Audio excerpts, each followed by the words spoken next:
Bonjour tout le monde! Aujourd'hui, je vous retrouve pour une vidéo qui s'annonce plutôt longue. Je vous le dis tout de suite, je le sais, je le sens. Ça va être ma réponse à ma foire aux questions concernant mes cheveux. Alors, je dis que ça va être long, je sais pas du tout combien, je vais essayer d'être quand même brève et concise. Mais c'est vrai que c'est des questions que j'ai reçues, qu'on me pose beaucoup, souvent, tout le temps. Quand je disais que c'était un sujet qui vous passionnait, je n'exagérais que très peu, puisque c'est vrai que vous vous posez pas mal de questions là-dessus. Donc je trouve ça bien en fait de prendre le temps de répondre de façon quand même pas mal développée, sinon ça présente aucun intérêt de faire une foire aux questions. Comme je l'avais fait pour mes 4 réponses de foire aux questions il y a à peu près 2 ans, je minuterai chaque réponse pour que vous puissiez vous y retrouver et aller directement à la réponse qui vous intéresse. Trêve de galéjade, rentrons directement dans le vif du sujet. Vous verrez que j'ai réussi à dégager 3 grandes catégories dans les questions. La première concernant des questions assez générales, la deuxième concernant exclusivement ma couleur, et la troisième et dernière catégorie qui concerne en fait la longueur de mes cheveux, ma frange, etc. etc. donc plutôt liée à la coupe. Donc c'est parti. Alors, première catégorie générale donc, et première question, tes produits indispensables pour avoir de beaux et longs cheveux. Alors je vais être assez décevante dans cette réponse parce que je n'en ai pas. En fait, ce qu'il faut savoir d'entrée de jeu, c'est que j'ai une nature de cheveux qui est plutôt pas mal. Modestement, mais j'ai pu le constater effectivement quand même par le passé. J'ai pas du tout des cheveux fragiles, ils sont plutôt épais, ils sont effectivement assez vigoureux dans le sens où ils poussent plutôt vite et ils ont pas tendance à s'abîmer vraiment, alors que je suis pas une accro du soin quoi. Quand je vois les routines de soins cheveux de certaines youtubeuses, je complexe un peu, je dois le dire. Enfin, je me dis juste que j'ai dû louper une étape ou un truc parce que moi je passe pas 4 heures dans ma salle de bain sur mes cheveux. Il y a peut-être une chose qui joue probablement, c'est que j'utilise très peu de chaleur artificielle sur mes cheveux, c'est-à-dire que j'utilise très rarement le sèche-cheveux, vraiment si je suis à la bourre et si j'ai pas le temps, mais en général mes cheveux sèchent sur mon dos comme ça naturellement, ils sont très raides donc j'ai pas besoin de les brusher ni quoi que ce soit, ils se rangent tout seuls, ils sont assez disciplinés. Et puis j'utilise de temps en temps effectivement le fer à lisser, ou enfin en l'occurrence moi je m'en sers plutôt comme fer à friser pour faire des petites boucles, hein, vous voyez par exemple comme aujourd'hui. Mais là c'est pareil, ça reste très occasionnel. J'utilise aussi un petit peu pour ma frange, choses comme ça. C'est peut-être ma frange en fait au final qui a le plus de chaleur artificielle, mais sinon j'en utilise très peu. De temps en temps, j'essaye de faire des petites cures de compléments alimentaires, style levure de bière, trucs comme ça. Ça c'est bon pour les cheveux, pour la peau, pour les ongles, voilà. Mais je suis pas hyper assidue là-dessus non plus, donc j'ai pas de secret miracle, à part que, à la base, mes cheveux sont plutôt cool. Deuxième question, je voulais savoir à quel âge tu as commencé à te teindre les cheveux et avec quelle marque et quel produit. Alors, à quel âge? En fait, j'ai commencé la première teinture que j'ai faite. Ça a été un échec cuisant, c'était atroce. Ma mère m'avait aidée sur ce coup-là, merci maman. En fait, je voulais être un petit peu plus blonde. Faut savoir que ma couleur naturelle à la base c'est châtain clair, blond cendré, enfin voilà. L'été, en gros avec le soleil, normalement, si j'avais ma couleur naturelle, je serais assez blonde, et sinon voilà, châtain clair. Et donc je voulais un espèce de blond un peu norvégien, quoi, un peu blond platine limite. Sauf que j'avais les cheveux à peu près aussi longs, peut-être un peu moins, mais quand même très longs à l'époque. Je devais avoir, je sais pas quel âge j'avais, je devais avoir peut-être 12-13 ans, un truc comme ça. Donc on avait acheté 2 boîtes. Et forcément le problème avec ce genre de coloration, c'est que c'est quasiment de la décoloration en fait. Donc c'est atroce, et les racines, on avait mis les racines en premier, et donc elles avaient forcément beaucoup plus longtemps posé que le reste. Et donc du coup je me suis retrouvée avec un espèce de jaune poussin dégueulasse à la racine, avec un espèce de truc décoloré sur les longueurs, c'était atroce. Il a fallu que je retourne chez le coiffeur en fait pour rattraper ça et qu'on me refasse une couleur proche de ma couleur naturelle. C'était juste l'angoisse. C'était super moche. Ensuite, j'ai plus trop déconné avec ça, quoi. Je me suis un peu calmée. Et j'ai dû recommencer en fait à me teindre les cheveux, je sais pas, vers 16-17 ans, peut-être quelque chose comme ça. Des petites mèches blondes par-ci. Ensuite, j'ai eu un châtain un peu caramel avec des mèches blondes. Ensuite, pendant très longtemps, j'ai eu les cheveux noirs. Et maintenant les cheveux rouges. Mais du coup effectivement ouais, première expérience ratée vers 11-12 ans on va dire. Et donc la marque je me rappelle plus du tout. Je sais pas, c'était les trucs blonds là qu'on trouve, je me rappelle plus de la marque, mais bon bah je la conseillerais pas hein, nécessairement. Et pour mon noir, je me rappelle que j'étais déjà chez Schwarzkopf à l'époque. Alors troisième et dernière question de cette catégorie générale, on me demande aussi, ils sont longs comment? Alors pour vous donner une idée, là on arrive tout en bas du dos, à peu près à la naissance des fesses je vais dire, c'est vraiment à ce niveau là. J'essaierai de vous mettre des photos si je peux, mais c'est vraiment galère de prendre des photos de ses cheveux en entier quoi, enfin j'essaierai de trouver un moyen. Aujourd'hui ils sont un peu bouclés, donc du coup on perd un peu en longueur. Mais ça vous permettra de vous donner une idée, même si on les voit un petit peu aussi sur mes photos, notamment mes tenues du jour ou trucs comme ça. Mais je dirais que c'est ça, ouais, au niveau du début des fesses en fait. Donc on arrive à la deuxième catégorie qui est donc la couleur. Ça je pense que c'est le sujet qui vous passionne le plus puisque vous voulez absolument tous savoir quelle est la référence de ma couleur. C'est la même qu'il y a 2 ans en fait, hein. J'avais déjà répondu à cette question il y a 2 ans. C'est la rouge brocart de chez Schwarzkopf dans la gamme Brillance. Alors on me le redemande souvent je pense aussi parce que la couleur a peut-être pas mal changé depuis cette époque-là puisque nécessairement mes cheveux repoussent et petit à petit je colore en fait sur ma couleur naturelle. Donc on arrive à une couleur qui est plus vive et qui est un petit peu plus intense. J'ai aussi découvert des produits qui arrivent à l'intensifier un peu, donc ça j'y répondrai après. Mais sinon c'est ça, hein, c'est rouge brocart de chez Schwarzkopf et rien d'autre. Ensuite on me demande est-ce que tu as déjà décoloré tes cheveux, si oui pour faire quelle couleur par la suite. Alors j'ai jamais décoloré l'intégralité de mes cheveux, jamais jamais. La seule chose que j'ai fait c'est quand je suis passée du noir au roux, au début c'était plutôt roux que vraiment rouge, c'est que j'ai fait un décapage en fait. Le décapage c'est pas vraiment une décoloration, c'est quand même plus doux. Et effectivement en plus moi je l'avais fait chez ma coiffeuse, donc vraiment j'avais vraiment fait en sorte de traumatiser le moins possible mes cheveux. Donc c'est juste d'enlever les restants de couleurs dessus. C'est toujours un peu galère, surtout quand c'est du noir et que c'est fait à la maison, puisque le noir est une des couleurs qui s'accroche le plus. Et puis le problème quand on fait ces couleurs chez soi, c'est qu'en général on a tendance à mettre un maximum devant là où c'est très atteignable, mais par contre quand on arrive à l'arrière de la tête ça devient plus galère. Donc du coup effectivement il y a toujours des endroits qui sont plus teintés que d'autres, mais sinon alors j'ai fait une décoloration de 2 mèches juste sur le côté ici il y a très longtemps, ouais, il y a un bon moment. C'était il y a peut-être 8 ans, 9 ans, peut-être même 10 ans, enfin je sais plus. J'avais les cheveux noirs et j'avais fait vraiment juste 2 petites mèches sur le côté rouge qui avait viré au rose en fait après. Je trouvais ça assez cool. Mais c'est vraiment la seule fois que j'ai fait une décoloration, donc c'est vraiment un truc que j'évite un maximum parce que j'ai pas envie d'abîmer mes cheveux. Ensuite on me demande, tu as un très beau rouge bordeaux, merci. J'ai obtenu une couleur similaire avec du henné, ma question sera donc, as-tu déjà testé, que penses-tu du henné en général?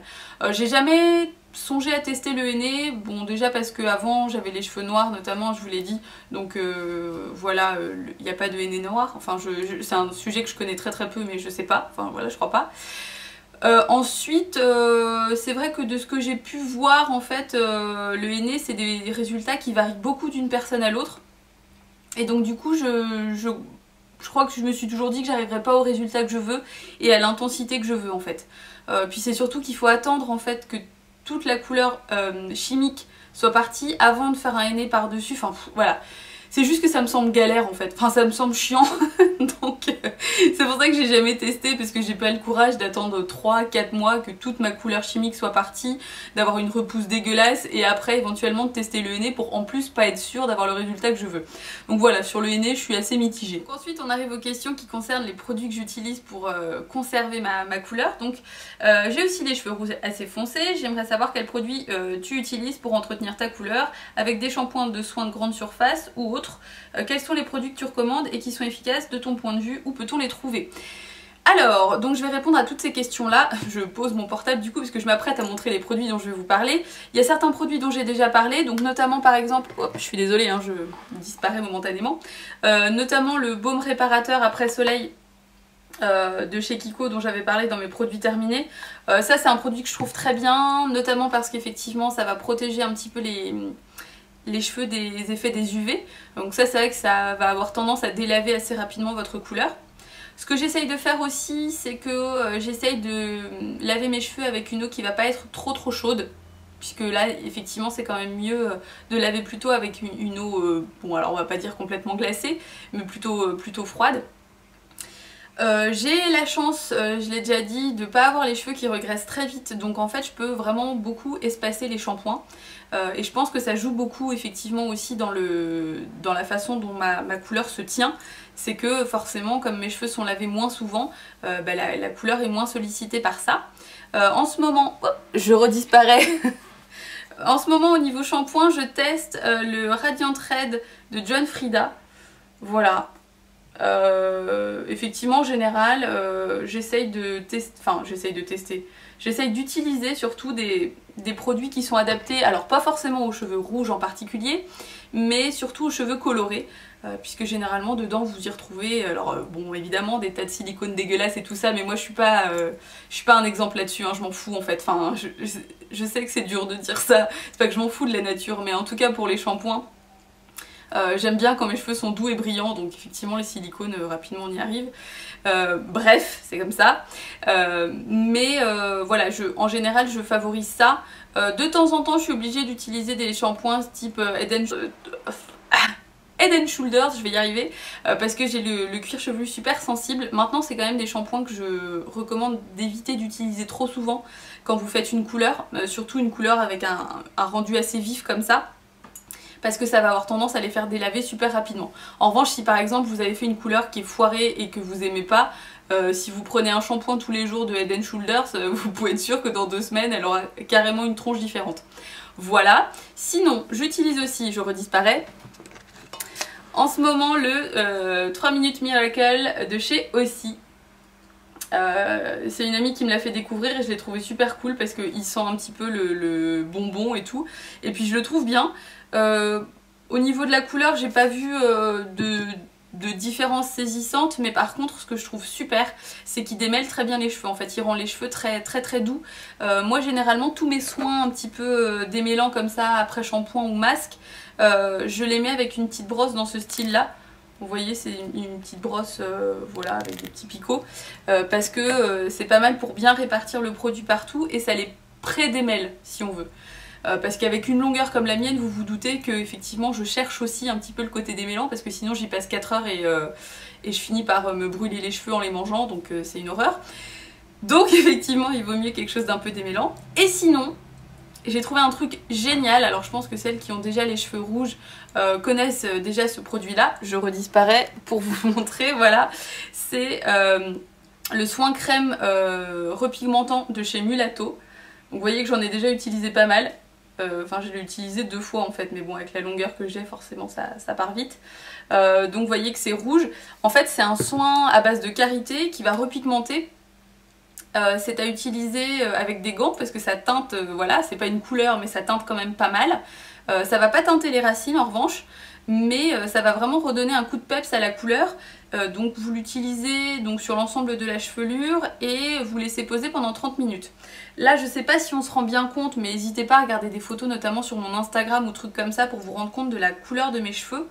Mais ça doit bien faire environ 1 mois et demi, si c'est pas plus, que j'ai pas refait ma couleur. Et je trouve qu'au niveau du rendu, elle est quand même encore super intense. Là j'ai refait un soin comme ça il y a quoi, il y a 2-3 jours peut-être. Mais je trouve que c'est un soin qui est génial, je pense que je ferai une revue plus approfondie dessus parce que voilà, je trouve ça super, ça permet d'espacer aussi un petit peu les colorations. Vraiment c'est un soin que je recommande à fond. Il existe aussi les shampoings, mais c'est vrai que la vendeuse quand elle me l'a vendu, elle m'a dit qu'il fallait surtout tester le soin et après éventuellement le shampoing. Ça existe pour plein de couleurs différentes, pour les blonds, pour les noirs, pour les un petit peu plus au burn je crois, donc plus roux que vraiment rouge. Enfin voilà, donc n'hésitez pas effectivement à vous renseigner là-dessus parce que c'est des soins que je recommande vraiment vivement. Donc voilà pour les soins moi que j'utilise. Je suis pas forcément hyper fidèle en termes de shampoing et de soins, je teste un maximum de choses. Mais il faut savoir que je suis pas une accro non plus du soin des cheveux, je passe pas ma vie là-dessus. Voilà, comme je l'ai dit en début de vidéo, j'ai des cheveux qui sont plutôt cool à la base, donc j'ai pas besoin d'y passer 4 heures. Et ensuite, une dernière question concernant ma couleur. Est-ce que tu fais ta couleur toi-même et à quelle fréquence tu la refais? Alors oui, je fais ma couleur moi-même et je me déteste à chaque fois que je le fais parce que évidemment vous passez environ, je sais pas, 15-20 minutes avec les bras comme ça. C'est difficile, c'est très difficile. Franchement, vu la longueur, alors pour le moment, j'utilise qu'une seule boîte. parce que je fais d'abord principalement les racines et ensuite après ce qui reste sur les longueurs, mais j'ai pas vraiment besoin de recharger à fond la longueur en couleur. Mais c'est super chiant quoi, parce qu'en plus j'essaye de faire ça consciencieusement, c'est-à-dire que je fais vraiment voilà, des petites sections, je mets la couleur, je répartis, je brosse, enfin bref, donc voilà. Mais je continue de faire ça moi-même parce que je suis très contente de ma coloration maison. À quelle fréquence je la refais? Ben, en théorie je sais qu'il faudrait que je la refasse tous les mois à peu près. Maintenant là vous voyez ça fait plus d'1 mois et demi que je l'ai pas refait parce que en fait je la trouve pas forcément super facilement ma couleur, enfin je vous l'ai dit chez Monoprix dans les très grandes surfaces. Un Monoprix il n'y en a pas un très à côté de chez moi et je vais jamais dans les très grandes surfaces, ça me fait péter un plomb, j'ai l'impression d'être un rat de laboratoire donc j'y vais pas. Donc voilà, je la refais quand j'y pense et quand je me motive suffisamment pour aller racheter ma couleur. Et puis c'est vrai qu'avec ce soin repigmentant là du coup bah, c'est pas mal parce que ça permet de redonner un coup de boost. Mais bon là on commence à voir un petit peu mes racines. Donc il va être temps que je la refasse. Je suis pas hyper assidue là-dessus mais on va dire grosso modo tous les mois et demi quoi. Ensuite on passe à la dernière catégorie qui concerne donc la coupe et la longueur, enfin la dégaine de mes cheveux de façon générale. Est-ce que tu arrives encore à faire des coiffures genre pin-up comme les tutos que tu faisais avant? J'ai les cheveux aussi au niveau des fesses et c'est limité quand même je trouve. Alors oui, vous vous doutez bien que bon, y a plein de trucs qu'on peut faire, mais il y a plein de trucs qu'on peut plus tellement faire non plus quand on a des cheveux de cette longueur là. C'est-à-dire que maintenant je masterise à fond la couronne de tresse parce que c'est juste hyper facile et qu'avec cette longueur là c'est super pratique parce qu'il y a quasiment rien à faire. Mais en revanche effectivement il y a plein de trucs, plein de coupes, enfin de coiffures en tout cas qu'on peut plus vraiment faire. Donc vous voyez moi en général soit ils sont ramassés, soit voilà. Donc il y a probablement plein de chignons super cool qu'on peut faire. Maintenant moi je suis une bille en coiffure, hein. je suis pas... Je maîtrise pas du tout, donc du coup je sais pas trop ce que je pourrais faire d'autre. Mais ça me va très bien de les laisser lâcher comme ça aussi de temps en temps, j'aime bien. Justement c'est pour ça que je les garde longs. Mais effectivement ouais non je fais plus trop de coiffure un peu rétro et tout, même si de toute façon avant ça restait très basique parce que je suis pas très balèze dans ce domaine là. Autre question, perso je me pose des questions sur la façon dont tu arrives à travailler ta frange lorsqu'on ne la voit pas, tu la coiffes comment? Ça ne rend jamais dégueulasse. Alors merci, c'est sympa. Effectivement j'essaye de me débrouiller pour pas que ça ait l'air trop dégueulasse. Ce que je fais en général c'est que, bon là je vais pas y toucher parce que sinon après ça va être enfer et damnation, mais ce que je fais c'est qu'en général je la twiste un petit peu comme ça et hop je l'accroche avec des petites épingles. Tout simplement, je la coince dans la masse quoi. Ou alors je fais carrément une raie au milieu et je fais le même système. Je prends des mèches de la frange et des mèches de mes longs cheveux et je twiste dedans quoi. C'est vraiment ça, hein, de tourner un petit peu, ça peut être pas mal. Ou alors d'essayer de faire un brushing différent, un petit peu en mode 70s avec son fer à lisser pour qu'elle parte vraiment plus comme ça. Ça c'est bien quand elle commence un peu à rallonger notamment. Mais ouais, en général, c'est ce que je fais. Je mets tout sur le côté, je twiste, je mets des épingles. J'ai du mal moi aujourd'hui. Et voilà, et ça fait un rendu pas trop dégueulasse. Alors, autre question qu'on me pose, pourquoi la Betty Bang? Tu n'hésites jamais à faire une autre coiffure. Alors la Betty Bang, pour celles qui ne connaissent pas forcément, c'est cette frange qui est quand même effectivement assez droite, assez courte et souvent généralement un peu en sourire, bien que la mienne ne le soit pas trop en ce moment, enfin bref. Généralement c'est voilà, c'est plutôt ça, une frange droite courte. Pourquoi bah parce qu'effectivement voilà, ça fait longtemps en plus que j'ai cette frange là. À l'époque j'étais vraiment super passionnée, je le suis toujours, hein, tout l'univers pin-up, rockab, tout ça. Moins que quand j'étais plus jeune, mais c'est quand même un univers que j'aime bien. Je trouve que ça me va bien, tout simplement. J'ai déjà essayé autre chose, bah, vous le savez, j'avais essayé de la laisser un petit peu repousser, donc on la voyait plus vraiment. Hein. Pendant un moment, elle était très longue, enfin elle devait arriver je pense à peu près à ce niveau-là, enfin je l'avais vraiment bien laissé repousser. Mais j'y reviens toujours, alors pourquoi? J'ai pas de réponse particulière à ça.